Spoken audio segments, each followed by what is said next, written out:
This is Melissa DeAndres and Joanna Palladino from the New York State Department of Labor, Division of Employment and Workforce Solutions, and we're here to talk about the UI and workforce system connectivity. What led New York State to participate in the Integrated Workforce Registration Pilot Project? New York State is very committed to UIS connectivity. There are a number of factors that influenced New York State's interest in this project. First, our Deputy Commissioner of Workforce Development, Karen Coleman, was part of a 2010 work group comprised of individuals at the federal, state, and local levels of the publicly funded workforce system. They outlined an emerging national vision for UI and workforce connectivity, which led to this grant. New York State has been on the forefront of improving the connection between our unemployment insurance system and workforce system for quite some time. New York is well situated in that both of these systems operate within the same state agency, the New York State Department of Labor. The fact that our two systems are housed under the same roof creates an environment that can encourage and support greater connectivity and collaboration. After the economic downturn, USDOL, in conjunction with NASWA and ITSC, convened the National UI Connectivity Work Group. New York State participated in this work group, which identified the national vision and transformational elements of the integrated workforce customer registration, real-time triage, transferability of skills and job match, and social networking. Each of the four transformational elements coincided with our existing vision in New York State, as well as our workforce system's customer service philosophy. The diagram you see on your screen reflects our approach to address the needs of our UI customers in the workforce system. The customer service model's 4 points are expeditious entry into the system, identification of customer needs, formulation of a customer service plan, and continuous engagement. The model reflects our goals to immediately connect UI customers with our career centers by introducing them to services early in their claim, identify their needs through an initial assessment. Our goal is that no less than 95% of our customers receive an initial assessment as their first staff-assisted service so that we can quickly assess and triage a customer for appropriate services. Develop an individual plan of service, whether that's an individual employment plan, a training plan, or whatever services they will need. And then provide continuous engagement to that customer so they don't exit our system while still collecting UI, or in other words, they don't exit our system until they are employed. The result is that our UI claimants are a shared responsibility of the entire Career Center system. We felt that the transformational elements identified by the National UI Connectivity Workgroup were a natural progression for NYSDOL. New York is aggressively working to ensure customers are provided with a virtual, no wrong door point of entry to register for services through the workforce development system, and to permit customers to make contact from home, work, or public access points such as schools or libraries.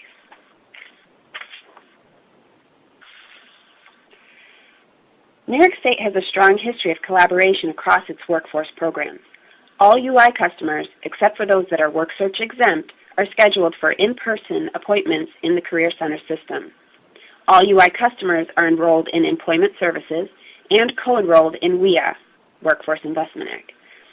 There are data sharing linkages between the UI system and the state's one-stop operating system, OSOS, our case management system, and our Reemployment Operating System, or REOS, which is our scheduling system that we use to schedule our UI customers to report to Career Center services. The Department of Labor has held a strong partnership with its local workforce investment areas throughout the process. To further the dialogue, a policy team was established to more directly engage on design and implementation of state-level initiatives and policy. Our team was comprised of 17 local workforce investment board directors and several managers from our division, the Division of Employment and Workforce Solutions, our unemployment insurance, and our information technology, or IT folks. This policy team was involved in reviewing and crafting our Phase 1 and Phase 2 vision and direction applications. A lot of work New York was already doing aligned well with this grant, including our efforts to integrate our case management system with our online self-service system called JobZone, Our SMART initiative, which is Skills Matching and Referral Technology, which is a job search and matching system. RIOS is a scheduling system, and others. What do you like most about the IWR? Traditionally, UI applications don't capture the adequate skills and other resume-type information needed to make an early assessment and provide the immediate workforce services. Customers then have to be called in person to our career centers to allow our staff to capture this information, do the assessment, determine the next steps, and then provide the services. The IWR captures enough information at the time of registration that we can then automate the assessment as well as generate individualized and customized information and next steps. Automating much of this data collection will allow our staff to focus on service delivery. The IWR also eliminates duplication for the UI customer, who currently has to give us similar data points to the UI system and the workforce system. How do you envision the IWR transforming the way you do business? In several ways. As I just said, we will have more automation, which will free up our staff resources. It'll be a better experience for those completing online registrations, only having to enter the data once. We'll be able to focus on service delivery instead of spending our time doing data collection and data entry, and that data will be of better quality. We'll be providing real-time services and assistance right from the beginning for our customers. And we'll be able to provide virtual services where applicable and helpful to get customers reemployed quicker. And virtual services are also beneficial in busy offices or offices in rural areas. New York has also done a lot of work on the other two elements of the grant, real-time triage and job matching and skills transferability. New York's customer service policy since 2006 has been to provide an initial assessment to every customer. Real-time triage works with this policy and expands it to allow virtual triage and continuous triage. Through a series of business logic, the information provided through the IWR will trigger the creation of an individualized landing page for each customer. This landing page will provide personalized information such as the UI claim information, local career center information, job matches, wage and occupation information, etc. The landing page will also feature information on and access to other resources such as resume builders, calendaring, our job bank, and others. This landing page will allow for messaging between the customer and UI staff and our career center staff in both automated and non-automated ways. Automated messaging would occur in areas such as advising the customer of appropriate next steps based on their information, like the need to create a resume or notify the customer of an upcoming appointment. And then non-automated messaging would occur in cases where a job seeker may ask a specific question through our landing page's two-way communication feature. New York's SMART program, the Skills Matching and Referral Technology, highlights the skills transferability and job matching part of this grant. SMART inherently focuses on skills matching, providing job leads to customers based on their resume instead of the traditional keyword matching.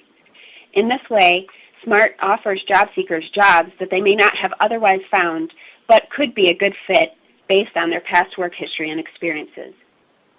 Through the IWR, customers will provide enough resume-related information for initial job matches to be provided using SMART. These matches will be highlighted on the individual landing page.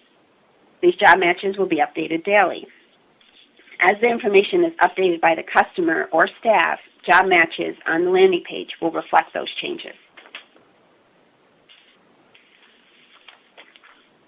As part of New York's UI Workforce System Connectivity Pilot Project, we really invested a lot of time and effort into looking at our social media or social networking component. We really felt that by connecting our UI customers with our employment systems, with our workforce systems, that our customers would be more successful in getting reemployed. As part of the grant, we really took a look at some objectives that we really wanted to achieve, and you see those on your screen. We wanted to build a virtual one-stop career center. We wanted to expand our virtual services in the one-stop system. We wanted to develop mobile applications and improve our social media penetration and use. Other items that we looked at was to create a social media policy for our workforce system and also to make sure that we can enhance our existing services and systems that we currently had in place, like our website. I'd like to go over each one of these different components and elements that we invested quite a bit of time into. And the first is improving social media penetration and use. Basically, what we're looking at is what are our existing social media tools that we're currently using to connect to our customers, to listen to our customers, and to be able to make sure that our customers receive the services that they really need. We're looking at this from an agency-wide communication perspective. And so we brought a team of folks together to be able to look at what tools are we currently using, what tools do we need to use, and what are the tools that our customers really want to use. So why don't we talk a little bit about where we started before we jumped into the grant and how we've grown over this time. So we did know right from the get-go that Facebook was one of the #1 social networking tools out there. And our agency was one of the first New York State agencies to use this tool to be able to listen to our customers, collaborate with our customers, and communicate with our customers. One of our goals was to make sure that we could expand the number of customers who were using our Facebook tool and coming to our Facebook page for additional information. When we started out, we only had a little over 8,000 Facebook likes, and we set a goal for ourselves to have 10,000 Facebook likes by May of 2013, and we pretty much achieved that goal. Facebook is the #1 way that our UI customers are communicating with us at the New York State Department of Labor. We then took a look at our Twitter usage because during the start of the pilot and in current times, Twitter use has really expanded for a big subset of our customer base. And we really wanted to make sure that we were reaching all of our customers. We analyzed how we were currently using our Twitter page and realizing that we really were using it to really reach media outlets and not so much looking at our customers. So we did an analysis. We started following different groups of people, different organizations, so we could expand our outreach. When we started with the project, we only had 3,289 followers. And by May of 2013, we jumped up to 3,887. We also opened up an additional Twitter page specifically to address issues and concerns that happened during Hurricane Sandy. And within 1 month, pretty quickly after we launched that Twitter page, we had 170 additional followers. Our goal, of course, our interim goal, is to reach 4,000 followers and keep expanding. We had a YouTube channel, and we have a number of videos on our YouTube channel ranging from basic outreach about UI, unemployment insurance questions and concerns, to how to network, how to write a resume, some reemployment strategies, some job search strategies. We realized when we did an analysis of our customers out there, our YouTube channel was most popular with men ranging between the ages of 30 to 50. And so we wanted to make sure that we were using tools that reached our entire customer base, and our YouTube channel reached a specific customer base that we really wanted to make sure that we connected with. So when we started the project, we had 93 subscribers as part of our YouTube channel, and now we are up to over 119 subscribers. We're looking at new ways of adding additional information to our YouTube channel and also looking at ways that we can connect and engage with our customers better as well. Some ideas and strategies that we've come up with is making sure that we integrate social media in more of our live events. So I'd like to give you an example of one of them. Every year we have very large job fairs across the state. We call it our Martin Luther King Jr. Job Fair. And so we had this beautiful Dr. King Career Fair in Albany, New York, and we live tweeted that event. So we live tweeted a number of the positions and openings from the businesses that were present at the event. We interviewed different job-seeking customers about the skills that they had, gave advice for different customers that may be attending that job fair event, what to dress, what to bring, how to network with the different businesses there, how to target for specific positions. We thanked our businesses that attended our career fair, who were using us as a great way and a conduit to be able to attract talent. And we're looking to expand that in additional locations across the state. We did notice that from the morning of live tweeting that event to the next day, we did increase our number of Twitter followers. We went up in one day by 20. So it was definitely very helpful. The other thing is we've had our eyes on this beautiful date of 2014 because we know that people are going to be connecting to the Internet more from mobile devices than PC-based devices by 2014. And so we want to make sure that a lot of our self-service tools and resources for our customers is available on any device our customer may want to use to engage with us. So we created a work group to really look at the different services that we had online and what would be the best way to make sure that those services could be mobile friendly or could be used through mobile devices. And initially we were thinking of having native apps or building different apps. And we realized really the future was in making sure that our online services are mobile friendly. And so we started out with our Career Center locator. We wanted to make sure that wherever our customers were across the state and with whatever device they were using, they were able to find a career center nearest to them.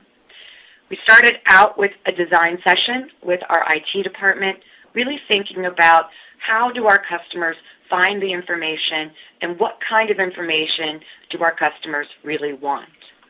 After that, we moved into a wireframe design. We launched a test site, and we're about ready to actually launch a mobile-friendly application that can help somebody find a career center, regardless of what mobile device they're using. We did discover, based on analytics of our website, that one of the mobile devices, or a device that people use, are tablets, are smartphones. And ironically, what's pretty interesting, are also PlayStations. So regardless of how they're trying to find information, we want to make sure that they can get that information. We're also looking at additional services that we need to make mobile friendly so our customers from 2014 and on can make sure they get all the tools and services that they need. Another objective we had through our social media grant was to expand the virtual services that we're currently offering in our workforce system, our one-stop career center system across the state. And we outlined a number of deliverables, a number of opportunities where we could do this, and I'm just going to touch on a couple of them for you right now. One of the things that we discovered was that a lot of our customers, especially our veteran customers, were used to using Skype and other video conferencing type equipment to be able to connect with their families while they were overseas, or to be able to connect with businesses when they were interviewing for a job or when they were considering relocating. And so we really wanted to make sure that in some of the rural parts of the state, and also for our veteran staff, that we had the ability and the option to be able to provide video-based career advisement. And so we're currently piloting video conference-based career advisement in 4 different locations across the state, rural, suburban, and urban, to see if we can better connect our veteran customers who are unemployed with our employment services. The other thing we wanted to be able to do was to continue to provide a high quality of service from every career center across the state. And our career centers are very diverse and very different. Not only are they responsive to the customers that are in their locations, but many of them are in geographic areas that are very different. Our New York City offices are very large and busy. We do have some rural offices that are located in our more rural parts of the state. What we did notice was that the resources that we have at every career center may be a little different. And we wanted to make sure that any customer who walked into any career center could receive the same quality of service. And one thing we did notice was that a lot of our career centers have been really innovative about designing and providing great job seeker workshops. And we wanted to make sure that those workshops could be provided at any career center across the state. And so right now we're delivering some of our workshops, our job-seeking workshops, live through video conferencing. So if we have a Spanish-speaking resume workshop in Long Island, or in the Finger Lakes, any of our other career centers can tap into that video conference-based workshop live and have that workshop available to the customers at their career center. This is really great for our LEP and immigrant customers and really great for our career centers to share some of the innovative job-seeking workshops that they provide. The other thing we wanted to make sure was that all of our career centers had the most current up-to-date information when it came to social media, social networking, and the job search. And the only way that we could do that was to launch a social media community of practice. And currently, we have over 65 members in our social media community of practice, almost one person per every career center across the state, which is great. And it continues to grow. I just got 2 requests to join this morning, actually.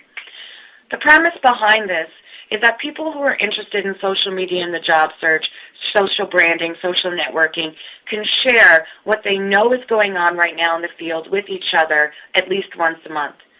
It's very difficult for a person to stay on top of everything that's going on in career development, everything that's going on in workforce development, and everything that's happening in social media. This way we can all learn together and share information so that we can stay all on top of what's happening when it comes to social media. We've also been able to come up with some really innovative ideas, suggestions, and strategies to improve social media and the job search information to our job-seeking customers that are getting services in our Career Center because of this. Our group has explored video-based resumes. We've actually been able to explore other online social media tools, niche job boards, and without this social media community of practice, there'd be no way that our employment counselors and our career advisors on the front lines would be able to stay up to date with this kind of information. We also used this opportunity to launch a customer social media survey. We had ideas of how our customers wanted to communicate with us, but we really needed to know how they were communicating. We also needed to know what workshops, what trainings we could provide in our career center based on the needs of our customers. And so we really needed to get a better handle on the skills, the abilities, and also the tools that our customers were using when it came to social media. So we launched a customer social media survey, and we did this in 2 ways. One, we launched it online on our Jobs Express website, which is linked to our job board. And we also launched a pilot in 4 career centers across the state in rural, suburban, and urban areas. We were curious to see if the social media skills of our customers varied greatly from an urban to a rural to a suburban area. And it's been interesting. To date, for our online website survey, we've yielded over 300 responses. 70% of those customers who are responding use Facebook daily. So we know that this continues to be a tool and a resource that we should continue to use to be able to collaborate with our customers, to be able to listen to our customer needs, and to be also to share information with our customers. What was very upsetting to us was to discover that a lot of our online customers are not using LinkedIn, which we know is the predominant professional online networking tool and resource. So based on the information that we're getting, we know that we have to do a better job outreaching, educating to our customers about the benefits of LinkedIn. We also realized that a lot of our customers who are online currently own smartphones or are going to be purchasing a smartphone within the next 6 months. So we know we are on pace with our mobile strategy and providing mobile services to our customers. The interesting thing was that the majority of our customers prefer to receive job search information by email. And so this is definitely an outreach tool that we need to continue to use. Sometimes we think, social media, we should only use new tools. We want to incorporate new tools in our communication strategy. We also want to make sure that we're using the tools that our customers still want. And they may be, quote unquote, old school tools, but those are the tools that they're looking for. When we did the customer survey in our Career Center pilot locations in our rural and urban and suburban areas, we discovered quite a bit. First off, there's a huge difference from the folks who are actually venturing in for the face-to-face services than the people who are using our online web-based services. Out of 885 respondents to date, only 48% of our in-person customers use Facebook daily. Only 24% are using LinkedIn. We do know we've got a lot more work to do when it comes to making sure that our customers who are walking into our career centers know the value of using social media for the job search. And so we're building strategies to make sure that we can connect our customers to these great tools. And last but not least, we realized that we could do a better job marketing our great online self-services. So we're looking at building a virtual New York State Career Center and branding that center and linking all of our online resources through this virtual career center.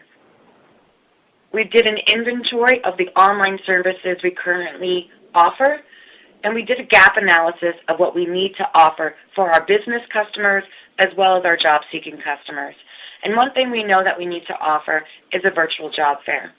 So we're in process right now of purchasing some software that can actually provide a virtual job fair experience not only for our business customers but also for our job-seeking customers. We know our business customers prefer this opportunity and prefer this tool, and we know that our job-seeking customers have also expressed an interest to receive these services. Other services we're looking at providing is live online chat with a career advisor. And so we're really making sure that all of our online services are linked to better connect our unemployed customers with employment. Now, Melissa, there are some lessons that we did learn from our experience, not only with building the IWR, but also in the UI and Workforce System Connectivity Project in general. And Melissa and I wanted to share a little bit about what we learned throughout this process. Right. First, you need very strong support from your executive level staff. Without their support, this project will quickly fall apart. And you have to remember that the UI folks and the workforce folks come to the table with different points of views and or perspectives and with different goals out of the project. And so you really have to work together to meet everybody's needs. Often you can explore additional questions or bring in other stakeholders to help come to an agreement that will meet those needs of both systems. And the representatives from your IT departments are critical throughout this process. It's very tech heavy, and your program folks need to have some understanding of technology, and you will be relying a lot on the IT folks. But definitely this experience has been worth it, and I think we're really leading the way and will be providing great services for our customers. Thank you. Thank you.